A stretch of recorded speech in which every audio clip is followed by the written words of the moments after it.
बच्चों, कैसे उम्मीद करते हैं आप सभी अच्छे होंगे। तो हम फिर से लेकर आए मैथ के ऑब्जेक्टिव क्वेश्चन, जो आपके बोर्ड एग्जाम में इसी प्रकार के मैथ के ऑब्जेक्टिव पूछे जाते हैं।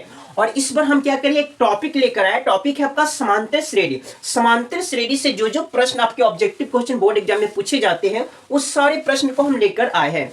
और आप चाहते हैं कि आपका बोर्ड एग्जाम में अच्छा से अच्छा मार्क्स हो, तो आप लोग इसे जरूर से जरूर इस वीडियो को देखें और जितने भी ट्रिक बताए जाते हैं उस ट्रिक को देखिए सही तरीके से, ताकि आपको बोर्ड एग्जाम में क्वेश्चन देखे और डायरेक्ट आप लोग आंसर को टिक लगा दें। तो चलिए शुरू करते हैं। आपका प्रश्न है पहला, ध्यान से देखेंगे। पहला है, यदि 4/5 a 2 किसी समांतर श्रेणी के 3 क्रमागत पद है, तो आपको a का मान बताना। क्या करना है, a का मान बताना। तो पहला का आप सोल्यूशन देखिए। अगर आपका AP दिया गया, क्या दिया गया, 5 दिया गया आपका 4/5 a 2, ये आपका AP के क्रमागत 3 पद दिया गया। तो आपको इसमें a का मान बताना। क्या बताना, a। तो ध्यान से देखिए, हम लोग इसका सार्व अंतर निकालेंगे। सार्व अंतर कैसे निकालते हैं, अगला पद में से पिछला पद को हम लोग माइनस करते हैं। क्या करते हैं, तो अगर a में से 4/5 को माइनस करेंगे तो ये सार्व अंतर हो जाएगा। फिर उसी तरह बराबर, अगर हम 2 में से a को माइनस करते हैं तो ये भी सार्व अंतर होगा।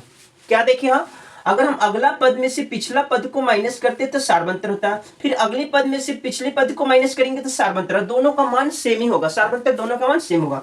तो क्या किए, अब a में से -4/5 किए, फिर 2 में से -a किए।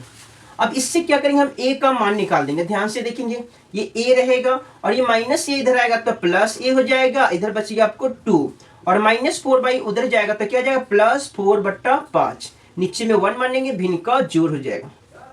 a गुण a और a गुण कितना हो जाएगा, 2a, और 1 5 का एलसीएम हो जाएगा 5। 5 को 1 से काटेंगे तो 5 मिनट में कटेगा, 5 में 2 से गुना करेंगे तो 10, ये प्लस 5 को 5 से काटेंगे 1 में 4 से मल्टीप्लाई करेंगे तो 4 हो जाएगा। अब ये बचा 2a, इधर बच गया 10 और 4, 14/5। अब बराबर की उधर, अब बराबर की इधर, ऊपर ऊपर कर सकते हैं कि 2 से 14 को काटेंगे तो 7। तो आपका a बराबर क्या आ गया, आपको a बराबर आ गया आपको 7/5। ये रहा आपका AP के क्रमागत 3 पद में से दूसरा का पद आपका हो गया। a का वैल्यू क्या आ गया, 7 हो जाएगा, 7/5 यानी 7/5 option number A correct answer हो जाएगा। उसी तरह हम लोग दूसरा प्रश्न देखेंगे। तो दूसरा प्रश्न क्या करा, ध्यान से देखिए कि निम्नलिखित में से कौन समांतर श्रेणी में है। आपको चेक करना है। क्या करना है, चेक करके बताना है कि कौन समांतर श्रेणी में है। तो देखिए, समांतर श्रेणी में होने के लिए सार्व अंतर सेम होना चाहिए। सार्व अंतर क्या होना चाहिए, सेम होना चाहिए। तो ध्यान से देखिए, सार्व अंतर कैसे निकालते हैं, अगला पद में से पिछला पद को माइनस करते हैं। अब देखिए, 4 में से 2 को घटाएंगे तो कितना जाएगा, 2। 8 में से 4 घटेगा तो कितना जाएगा, 4। देखिए, इसका सार्व अंतर सेम नहीं है। इसका मतलब ये कि समांतर श्रेणी में ये नहीं है। इस आगे देखते हैं, -6 में से -10 को घटाना, यानी -6 में से -10 को घटाना है तो क्या हो जाएगा, -6 +10 घटेगा तो कितना जाएगा, 4 आ गया। फिर अगला देखते हैं कि -2 में से -6 को घटाना, -2 में से -6 को घटाना है तो ये हो जाएगा -2 और +6, और 6 में से -2 जाएगा तो 4। अब क्या देख रहे हैं कि सार्वंतर सेम आ रहा, सार्वंतर सेम आ रहा है। और आगे एक और चेक कर लीजिए, 2 में से -2 को घटाना है तो ये 2 माइनस को गुना करेंगे तो +2, क्या आ जाएगा आपको 4। यानी सार्व अंतर सेम आ रहा है। इसका मतलब ये हुआ कि आपका ऑप्शन नंबर बी समांतर श्रेणी में है।